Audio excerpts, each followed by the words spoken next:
Southeast Mortgage, the official home loan lender of the Georgia Bulldogs, presents the official podcast of Dogs on Demand on Facebook, Instagram, and YouTube.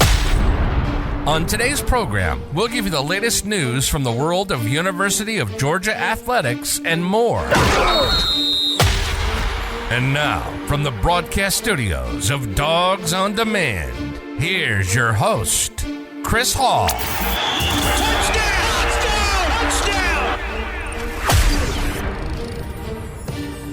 All right, Chris Hall here for Dogs on Demand on Facebook, Instagram, and YouTube. And it's good to have you on our program today. And hey, it's an exciting week as the University of Georgia, of course, wins the SEC championship, winning that game over LSU 50-30 at Mercedes-Benz Stadium this past Saturday.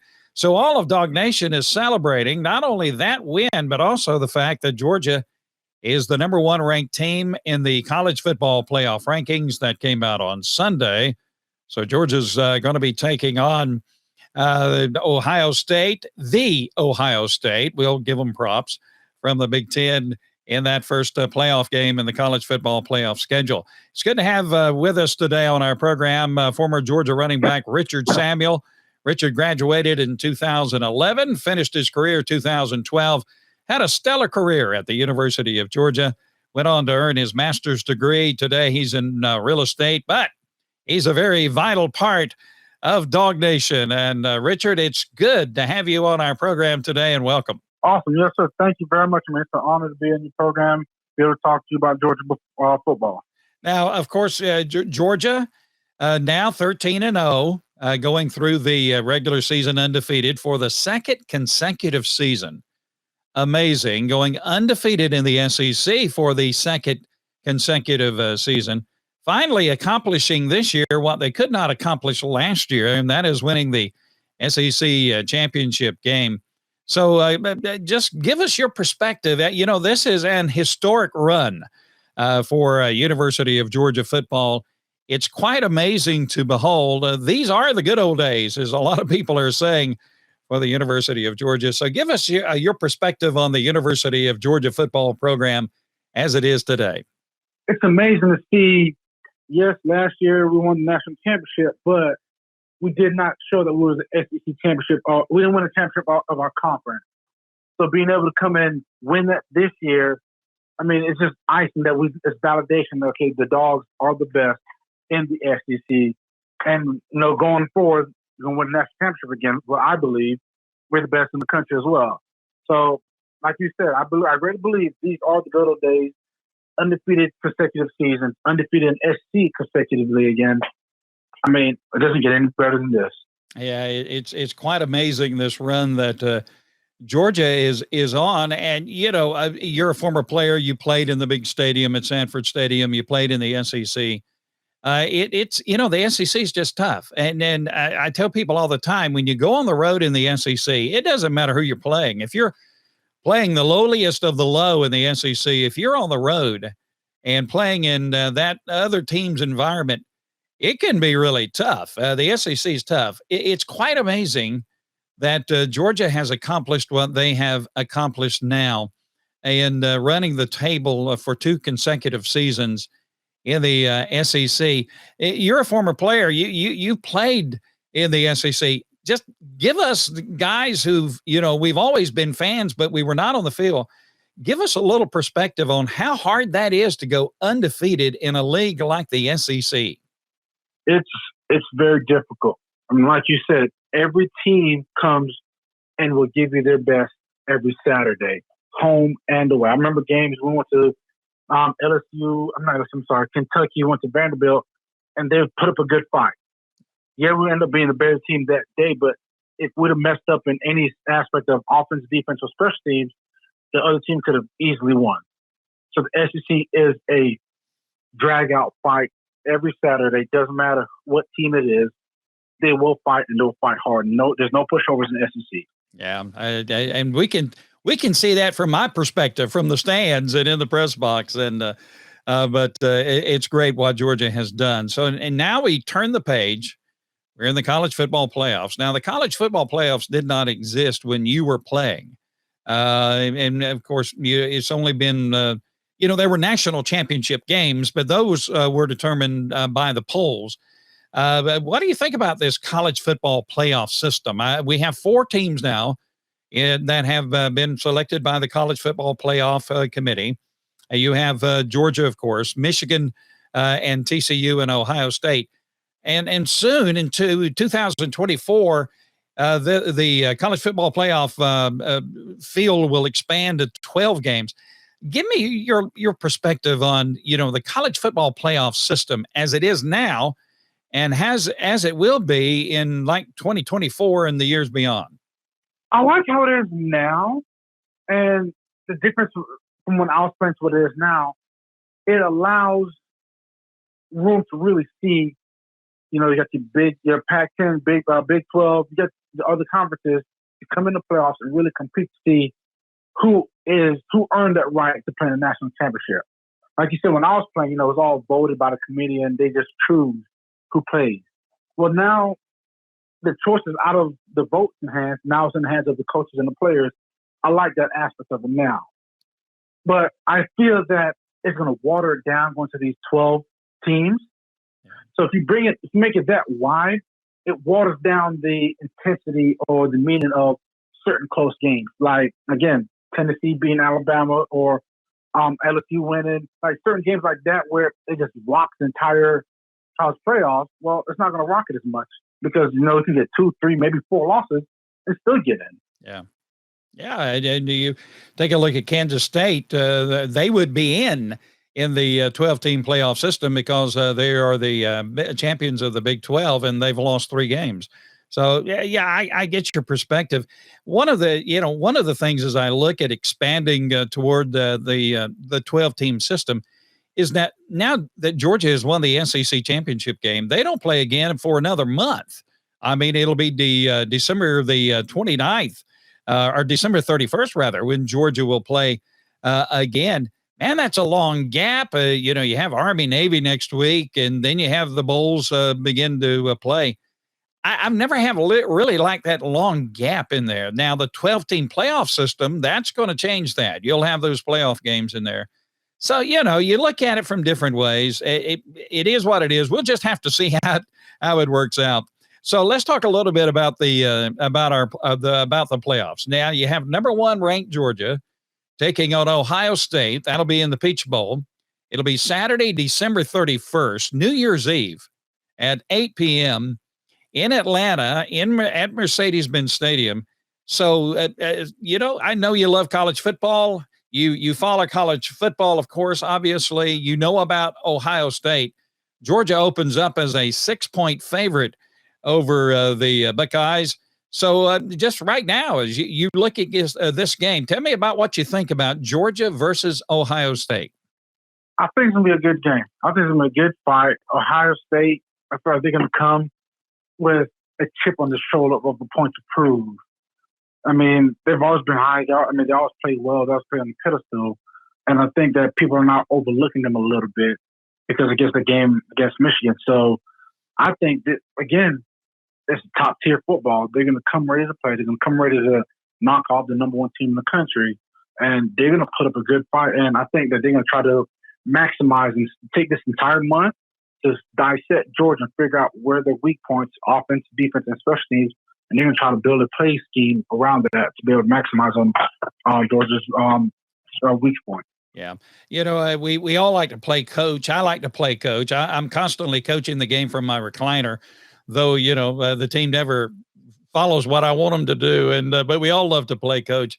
The one concerning thing, I think, coming out of Georgia's win over LSU is the fact that Georgia's defense did give up some pretty big plays. LSU passed for a lot of yards, over 500 yards against the University of Georgia, and the defense gave up 30 points. Now, is that an anomaly? Is that something? Is that an outlier? Is that a concerning thing? Will Kirby and the staff kind of clean that up? What do you think about that? Ohio State can attack you. So what do you think about that Georgia defense? They've got some tightening up to do, I think, don't you? Yes, I agree. I mean, 30 points, it's hard to get scored on 30 points and still win the game. Yeah. Because, like you said, 500 yards just in the air. That's a lot of yards in the air against number one ranked Georgia, number one team in the country. Yeah. So we do have to sign it up because another team will find out, especially Ohio State. I greatly believe Ohio State is going to see that. They're going to try to find a way to stretch our secondary and hit us in the open gaps. And they have some amazing wide receivers. And once they catch the ball, they can make some plays with their feet. Ohio State has been bummed up a little bit now that, that 28-day period between, the conference championship game and the first playoff game. That's going to give both Georgia and Ohio State the opportunity to get some guys healthy. Both teams probably will be at full strength. So let's talk a little bit about that Georgia offense. It seems like the Georgia offense, when they need to turn it on, they'll turn it on. I mean, Stetson Bennett, what can you say about the dude? I mean, he's got the swagger. I mean, he's amazing at what he does.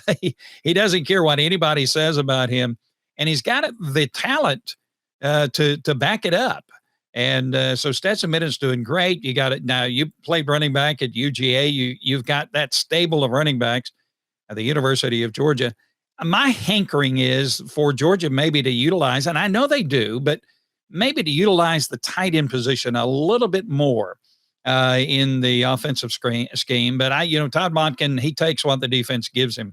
So if you were the offensive coordinator for the University of Georgia, if you sat down with Todd Monken and you wanted to give him advice, what kind of advice would you give him about that, about the Georgia offense? They're very productive, but maybe what would you say to him? Let's use this more. Let's do this more. What would you say to Todd? I would say run some RPOs that include the tight end. If you run some RPOs that include some kind of pass to the tight end, that would slow down the pressure of the defense to where we can possibly hit a few open runs like we did at the end of the game in the SEC Championship, hit a few more of those early on in the game. And with that, again, the defense has to slow down a little. If they're coming full speed, just attacking, it's going to be real difficult to get a long pass off. It's also going to be real difficult to get our linemen to get onto the defense, the defensive linemen as well as the linebackers to open up runs for our running backs. So if we get some RPOs to where the tight ends are included, because we have some monsters of tight ends. Yes, we do. Get them included in those RPOs and get some passes out to them. I think that can potentially slow down the defense. Yeah. So I know Todd, I know they're already at work on it. That coaching never stops. One of the most entertaining things to me over the weekend is to see the lobbying that was going on out of Tuscaloosa to be in the playoffs. Alabama, of course, having 2 losses, 10-2 on the season, losing to LSU and Tennessee. But man, Coach Saban put on the lobbying effort to get Alabama into the top 4. Now, is Alabama one of the top 4 teams in the country? Probably so. If you put Alabama on the field with TCU, my money would be on Alabama. Or Ohio State, you put Alabama on the field with Ohio State, I would think Alabama would win that game. But my message to Tuscaloosa, to the University of Alabama, is if you want to be in the playoffs, don't lose. It doesn't matter if you lose on the last play of the game. It doesn't matter what your strength of schedule might be. If you want to be on the playoffs or in the playoffs, then don't lose 2 games, for heaven's sakes. Same for Tennessee. Georgia guys, we kind of love to poke fun at Alabama when we have the opportunity. What was your take on that lobbying effort coming out of Tuscaloosa to get Alabama into the Final Four? I have to agree with you 100%. I have to agree. I mean, if you want to get in, you got to win. Yeah. Just because you can beat the teams that are in, you have to show that you are strong enough within your own conference to be in. There's a reason why Ohio State and Michigan are in, because they have proven that they're strong in their conference and they deserve to be in the playoffs. So I agree 100% with you. Yes, Alabama, you're trying to lobby, you're trying to prove your point that you can beat Michigan and Ohio. I understand that. But what did you show within the SEC? You didn't make it to the SEC championship, so what kind of argument can you build?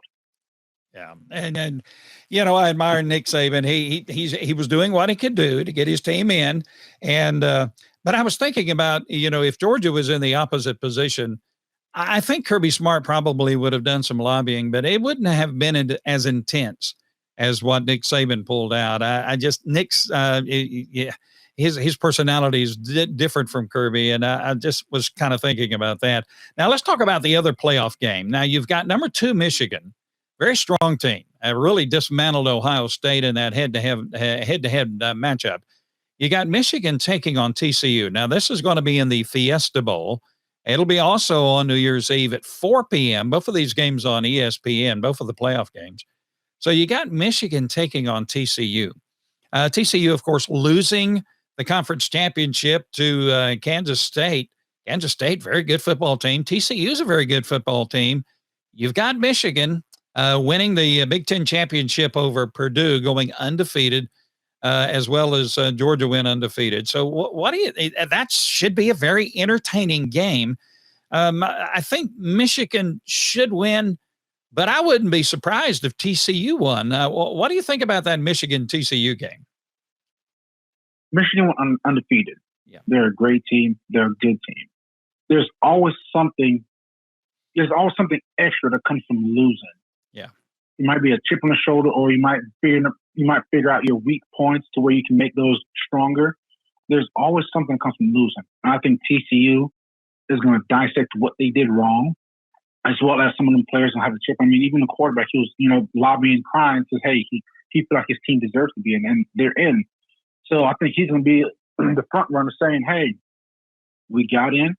It's time to pull up and shut up and trying to show why we deserve to be in, and it's time to show we deserve to win this whole thing. So I think TCU is going to have something to prove by the fact that they made it in there, as well as how their championship game went. Yeah. So my prediction is at the moment, I think Georgia, I think Michigan probably maybe will squeak that game out. I think it's going to be Georgia-Michigan in the national championship game. And of course, I'm going to pick Georgia to repeat as national champions. So what about you? It's fun to make these predictions. It's fun to make your picks. What do you think? How's it going to turn out? Who's going to face off against each other at SoFi Stadium on January 9th out in Inglewood, California, to play for the national championship? Of course, you know me, just as you, I'm going to go for the Dogs. Yeah. The Dogs will be right back there January 9th. I have a feeling, TC might pull it off. Okay. They might pull something out their hat and pull off to get that W. So I think Georgia and TCU will be playing. Hey, either game will be fun. Either game will be fun. You played early part of the last decade for the University of Georgia. A lot of things have changed in college football since you played. No one when you were playing, no one knew about a transfer portal. That was nobody knew about that. Now players would go from one college team to another, but they would have to sit out a year to get to be eligible. That's not the case anymore. You have the transfer portal, and now no one back in the day, back when you played, knew what an NIL deal was. But now in college football, everybody knows what the portal is, and everybody knows what an NIL deal is. So, what do you think about the modern state, the current state of college football, and what would you have loved to see in your day that is present today that wasn't a reality then? What do you think about this modern college football these days? What do you think about that? I support the portal and I support the NIL. I just think that some type of coaching or some type of counseling, whatever it is, to make sure these kids have the right mindset as they approach these things.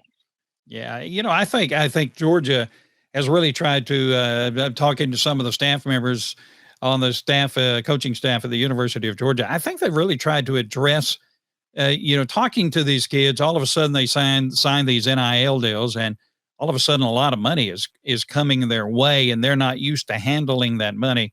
I think UGA has a pretty good process in line, not to tell the kids what to do with their money, but to give them good counseling on, okay, now you got this coming in, you're not used to this. So, try to give them some skills to be able to handle that. But it is a different world from when you played in a lot of ways in college football. I did want to ask you one other question. Doesn't have anything to do with the SEC. One of my favorite guys in college football these days is Deion Sanders.